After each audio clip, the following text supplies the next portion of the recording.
Hi friends, welcome to my channel. Video వచ్చినప్పటికి ఏంటంటే ఈ క్వశ్చన్స్ వచ్చినప్పటికీ ఏపీ ఇంటర్ ఫస్ట్ ఇయర్ కెమిస్ట్రీలో సెకండ్ లెసన్ అంటే 8 మార్క్స్లో సెకండ్ లెసన్ అనమాట. ఓకే, క్లాసిఫికేషన్ ఆఫ్ ఎలిమెంట్స్ గురించి ఎక్స్ప్లెయిన్ చేస్తాను వినండి. సో ఈ లెసన్లో మనకి 3 క్వశ్చన్స్ ఉంటాయి.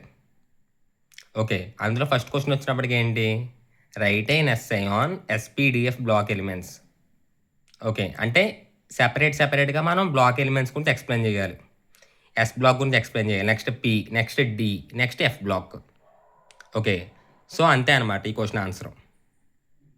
ఈ క్వశ్చన్కి ఆన్సర్స్ పీడిఎఫ్ అనేది మన టెలిగ్రామ్ ఛానల్లోనే అవైలబుల్గా అనేది ఉంది. ఓకే, మన టెలిగ్రామ్ ఛానల్ లింక్ వచ్చినప్పటికీ వీడియోకి డిస్క్రిప్షన్లో ప్రొవైడ్ చేశాను. ఆ లింక్ కనుక ఓపెన్ అవ్వకపోతే ఓకే, మీరు డైరెక్ట్గా టెలిగ్రామ్ ఛానల్కి వెళ్ళి ఇంటర్ కింగ్డమ్స్ అని సెర్చ్ చేయండి. ఓకే, ఇంటర్ కింగ్డమ్స్ని సెర్చ్ చేస్తే మన ఛానల్ అనేది వచ్చేస్తుంది. ఓకేనా, ఆల్సో మన టెలిగ్రామ్ ఛానల్ లింక్ కూడా వీడియోకి డిస్క్రిప్షన్లో ప్రొవైడ్ చేశాను. ఓకే, నెక్స్ట్ ఫస్ట్ క్వశ్చన్ వచ్చినప్పటికీ right and SI on S P D F block elements అనమాట. నెక్స్ట్ సెకండ్ క్వశ్చన్ వచ్చినప్పటికి ఏంటంటే what is periodic property, explain the atomic radius, electron gain enthalpy, electronegativity, ionisation enthalpy. Okay, ఇది second question అనమాట. Second question కూడా పెద్ద difference అనేది ఏమీ లేదు. అంటే ఫస్ట్ క్వశ్చన్లో ఎస్పీడిఎఫ్ గురించి ఎక్స్ప్లెయిన్ చేయమన్నాడు, సెకండ్ క్వశ్చన్ వచ్చినప్పటికి ఏంటి, అటామిక్ రేడియస్ గురించి, ఎలక్ట్రాన్ గెయిన్ ఎంథాల్పీ గురించి, ఎలక్ట్రోనెగటివిటీ గురించి, అయనైజేషన్ ఎంథాల్పీ గురించి ఎక్స్ప్లెయిన్ చేయమన్నాడు. ఓకే, వాటితో పాటు పీరియాడిక్ ప్రాపర్టీ అంటే ఏంటని కూడా ఎక్స్ప్లెయిన్ చేయమన్నాడు. ఓకేనా, ఇది సెకండ్ క్వశ్చన్ అనమాట. నెక్స్ట్ థర్డ్ క్వశ్చన్ వచ్చినప్పటికి ఏంటంటే define IE1 and IE2. Why IE2 is always greater than IE1. Okay, discuss the factors that affect IE of an element అనమాట. ఓకే, అంటే ఫస్ట్ అయనైజేషన్ ఎంథాల్పీ అంటే ఏంటి, సెకండ్ అయనైజేషన్ ఎంథాల్పీ అంటే ఏంటి అని explain చేయమన్నాడు.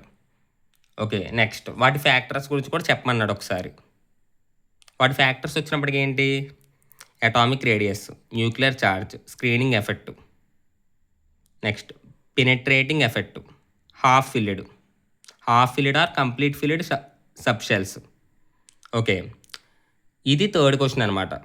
ఈ లెసన్లో మనకు 3 క్వశ్చన్లు ఉన్నాయి. ఫస్ట్ క్వశ్చన్ వచ్చినప్పటికి ఏంటి, SPDF block elements. Second question వచ్చినప్పటికి periodic property, atomic radius, electron gain enthalpy, electronegativity, ionisation enthalpy. Okay, third question వచ్చినప్పటికి IE1 and IE2 and explain its factors. ఓకేనా, ఈ 3 క్వశ్చన్స్ పర్ఫెక్ట్గా చదివితే ఎగ్జామ్లో మనకు ఒక క్వశ్చన్ వస్తుంది. ఓకేనా, చెప్తున్నాను, ఈ 3 క్వశ్చన్స్కి ఆన్సర్స్ పీడిఎఫ్ అనేది మీ దగ్గర అవైలబుల్గా లేకపోతే ఈ వీడియోకి డిస్క్రిప్షన్లో నా టెలిగ్రామ్ ఛానల్ లింక్ ప్రొవైడ్ చేశాను. ఓకే, ఆ లింక్ క్లిక్ చేయండి. ఆ లింక్ క్లిక్ చేసి మన టెలిగ్రామ్ ఛానల్ అనేది ఓపెన్ అయిపోద్ది. పీడిఎఫ్ అనేది రెడీగా ఉంది, గన్షాట్ పీడిఎఫ్. ఓకే, మీకు ఇన్ కేస్ ఆ లింక్ కనుక ఓపెన్ అవ్వకపోతే డైరెక్ట్గా టెలిగ్రామ్ ఛానల్కి వెళ్ళి ఇంటర్ కింగ్డమ్స్ అని సెర్చ్ చేయండి. ఓకే, సెర్చ్ చేశారనుకోండి పీడిఎఫ్ మన ఛానల్ అనేది వస్తుంది. మన ఛానల్లో పీడిఎఫ్ అనేది రెడీగా ఉంటుంది. ఓకే, మీకు ఏ క్వశ్చన్కి ఆన్సర్ కావాలన్నా దొరుకుతుంది అనమాట. ఓకేనా, అది. సో మనం ఈ వీడియోలో క్లాసిఫికేషన్ ఆఫ్ ఎలిమెంట్స్ గురించి డిస్కస్ చేసుకున్నాం. నెక్స్ట్ వీడియోలో వచ్చినప్పటికీ హైడ్రోకార్బన్స్ గురించి చెప్పుకుందాం. ఓకేనా, అది. అండ్ ఈ వీడియో ఫస్ట్ టైం చూసిన వాళ్ళందరూ please like and share, subscribe చేసుకోండి. Thank you.